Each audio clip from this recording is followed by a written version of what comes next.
परसों तो नहीं, क्योंकि फिर ग्रुप ए आने वाली है। वो जो गैप आपको बीच में मिलेगा ना, प्लेयर है, सबने बढ़िया खेला, पर चलिए उसके बारे में बातचीत करेंगे।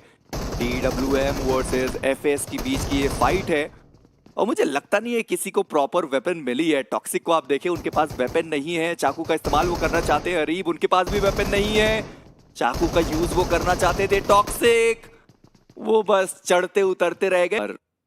सिली के बीच की ये फाइट और कलयुग, वो तो बिल्कुल फंस चुके हैं, उनके पास जाने का कहीं और मौका ही नहीं है। इन्फिनिटी ठिकाने पर वो उनका ग्रेनेड आया, कलयुग नहीं मिली।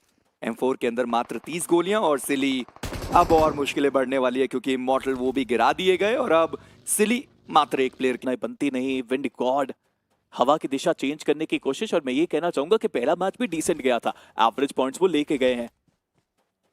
एंड यहाँ पे भी शुरुआत जिस तरह से हुई है, मुझे लगता है कि विंड गॉड भी काफी दूर तक जा सकती है, और अभी भी उस एक प्लेयर को वो खोजने के लिए तैयार है। पर मोक्ष फाइनली उनको स्पॉट किया गया, और सरकार उन्हें डाउन किया गया, और मैनी जॉर्ड वो भी डाउन कर दिए गए। पर मोक्ष खिड़की पर वो प्लेयर एक बार के लिए फंस गया, पर सरकार गेमिंग एक प्लेयर को एलिमिनेट करने के लिए इतनी उत्सुक था कि उन्होंने अपने 2 खिलाड़ी इस वक्त नॉक करा दिए। पर KSR उनका पलटवार आया है, टर्बो वो डाउन करेगा, पर KSR वो भी नॉक, और सरकार गेमिंग पूरा मामला स्पीरो बदल सा गया है। देखिए बदला जरूर है, और नीचे कूद चुके हैं। पाशा के पास पूरी जिम्मेदारी, वो अकेले प्लेयर बचे हैं अब यहाँ पे।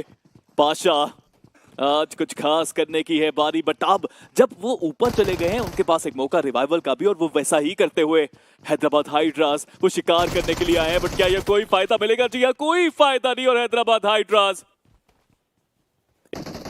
वहीं विंडगॉड की बात की जाए, पुश आया है यहाँ पे ट्रॉय तमिलियन के ऊपर, और आते ही यहाँ पे साहिल को डाउन किया गया है। ट्राई बाय करके पेका को जरूर गिराया गया, मौका पूरा विंडगॉड के पास कि वो जीत के जा सके।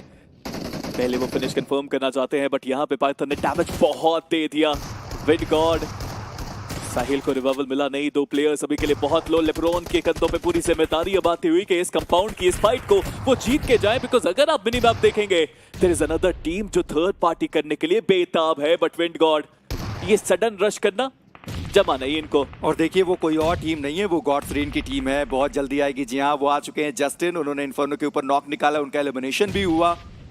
और ट्रॉय हाइड्रो वो अभी भी मैदान के अंदर हैं तो सही, पर गॉड्स रेन उन्होंने उन खिलाड़ियों को देखा है। देखना यह है कि ट्रॉय तमिलियन या फिर विंडगॉड, दोनों में से सबसे पहले किसका एलिमिनेशन होने वाला है। हालांकि फर्क नहीं पड़ता, क्योंकि दोनों के पास ही वो प्लेसमेंट पॉइंट जाएगा नहीं। पर जस्टिन पहला फिनिश उन्होंने निकाला है। हाइड्रो अभी भी ग्रेनेड्स करने की वो कोशिश कर रहे हैं, हालांकि एक खिलाड़ी है वहां पर इन्फिनिटी, जिनको हाइड्रो ने स्पॉट किया था, पर हाइड्रो उनके करीब वो ग्रेनेड, किस्मत तो देखिए कि वो ग्रेनेड वापस सीढ़ियों की दिशा में चला गया। जी हाँ, वो किस्मत थी जिसके कारण वो थोड़ी देर तक बच तो जाएंगे, बट स्मोक कर दिया पूरा उन्होंने। बट हाइड्रो पीछे से कैसे बचेंगे? जस्टिन की निगाहों से कैसे बचेंगे? जस्टिन तो है ना वहां पे। गॉड्स रेन निकाले, पर 3 खिलाड़ी उन्होंने गवा दिया। पर ऑटो एक और ग्रेनेड के साथ ठिकाने पर गया, वो ग्रेनेड स्माइली IGL, उनको डैमेज पड़ा है। एक और ग्रेनेड के साथ वो प्लेयर, और क्या बढ़िया उन्होंने फुटस्टेप्स की आवाज सुनी। हालांकि वो ग्रेनेड दीवार से टकराकर वापस उन्हीं की दिशा में आया। परफेक्ट ग्रेनेड ये हो सकता था। काफी कुछ यहाँ पे बदल सकता है, क्योंकि रेवन यहाँ पे अब वापस अपने पैरों पे आ चुके हैं, और नेड आया। ये नेड कमाल का साबित हुआ भी सही, बट रिटेलिएशन में नेड जो बीस्ट की तरफ से दागा गया, लेंस को डाउन किया। अभी भी रेवन के जो बाकी प्लेयर्स हैं वो काफी दूर हैं, और वो यहाँ आ भी नहीं सकते। स्माइली IGL के ऊपर फिर से एक बार जिम्मेदारी है, क्या एक बार फिर से वो अपने प्लेयर को बचा पाएंगे? बिकॉज अब दूसरे कंपाउंड की तरफ वो बढ़ते हुए, सामने प्लेयर जरूर है, जीतना आसान बिल्कुल भी नहीं। हील करने के लिए हीलिंग्स उनके पास नहीं, यहाँ से जीतना, यहाँ से बचना बहुत ज्यादा मुश्किल, और लेंस को रिवाइव देना वो तो असंभव है। और जैसे मैं आपसे कह भी रहा हूँ कि क्या बढ़िया फुटस्टेप्स सुने जा रहे हैं लूसीफर की तरफ से। कोई भी खिलाड़ी हो, डाउन जरूर किया, बट जोन के अंदर जाना, जैसा मैं कह रहा हूँ, इतना आसान नहीं होता टीम्स के लिए, स्पेशली इस स्टेज के ऊपर। थर्ड पार्टी का भी सिलसिला यहाँ पे बनता हुआ। THW रोमन एक अच्छा यहाँ पे मिनी का उनका माउंटेन का एक हिस्सा उनके एक प्लेयर ने हथिया लिया, वहां पे आने की वजह से वो रिवाइवल पॉसिबल हो पाया। But gods rain versus just jelly, ये मुकाबला इतना आसान होगा नहीं। गाड़ियां वो घुमा जरूर रहे हैं, बट मोलोटोव का शिकार होते हुए यहाँ पे अगर नॉक हुए तो बैकफुट पे वो जाएंगे।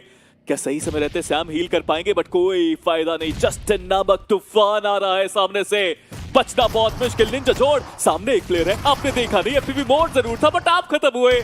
जस्टिन को भी डाउन किया गया। ये जस्ट जेली का रिटेलिएशन है, ये निंजे का रिटेलिएशन है। जेली को 2 फ्रैग्स मिल चुके हैं। निंजे वो आना चाहते हैं, आखिरी प्लेयर को स्पॉट भी किया और लीजिए गॉड्स रेन जैसी एक बड़ी टीम को स्मोक देखिए, बीस्ट वो सीधा अपनी बग्गी लेकर स्मोक के अंदर गए और पीछे से दोनों प्लेयर्स का परफेक्ट कवर फायर, जहां पर ऑटो ने एक पहला नॉक निकाला पर बीस्ट ये थोड़ा सा आगे चले गए। जी हाँ, मुश्किलें बहुत हुई विंड गॉड, कहना पड़ेगा यहाँ पे कि उनके भी प्लेयर्स खत्म जरूर हुए। मोलेटो जो वहां पे डाली वो सही साबित हुई उनके लिए, चारों प्लेयर्स के साथ वो तैनात जरूर, बट ओपन एरियाज में पकड़े गए वो प्लेयर। फियर्स को वो नॉक निकालना चाहिए था, ये बहुत बड़ी गलती फियर्स की तरफ से। BMW IIGL एक बहुत अच्छा फ्लैग उन्होंने मारा, बट अब हेल इन्फर्नो स्क्वाड एडवांटेज उनके पास और वशिष्ठा ई स्पोर्ट्स, ये गलतियां अगर आप करोगे तो लॉबी से बिना पॉइंट्स के बाहर होना पड़ेगा। हालांकि इस बार निकाले उन्होंने, हालांकि वैसे भी उनको ज्यादा प्लेयर्स दिखाई नहीं दिए अभी तक, बट टीम इनसेन बहुत समय से वो डाउन रिच पर फंसे हुए थे। डार्क लॉर्ड का ले जाने की कोशिश, लविश उन्होंने देख लिया, डार्क लॉर्ड गिराए गए और उनका एलिमिनेशन भी हुआ।